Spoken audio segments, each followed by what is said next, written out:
সালাত শেষে সালাম ফেরানোর সময় ডান ও বাম দিকে যে সালাম দেওয়া হয় তা কাকে দেওয়া হয়?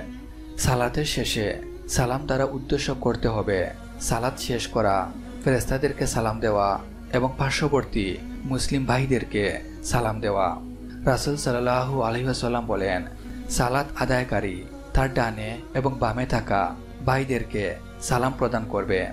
এ প্রসঙ্গে হাদিসে বলা হয়েছে, জাবির ইবনু সামুরা রাদিয়াল্লাহু আনহু থেকে বর্ণিত, তিনি বলেন, আমরা যখন রাসূল সাল্লাল্লাহু আলাইহি ওয়াসাল্লামের সাথে সালাত আদায় করতাম তখন সালাত শেষে ডান ও বাম দিকে হাত ইশারা করে আসসালামু আলাইকুম ওয়া রাহমাতুল্লাহ, আসসালামু আলাইকুম ওয়া রাহমাতুল্লাহ বলতাম। তাতে রাসূল সাল্লাল্লাহু আলাইহি ওয়াসাল্লাম বলেন, তোমরা চঞ্চল ঘোড়ার লেজ নাড়ার মতো হাত ইশারা করছো কেন? সালাতের বৈঠকে উরুর উপর হাত রেখে ডানে ও বামে অবস্থিত তোমাদের ভাইকে আসসালামু আলাইকুম বলাই তোমাদের জন্য যথেষ্ট।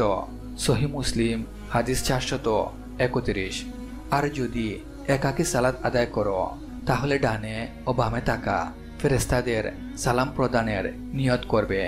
ইমাম নববী আল মজমু অধ্যায় 3 পৃষ্ঠা 456।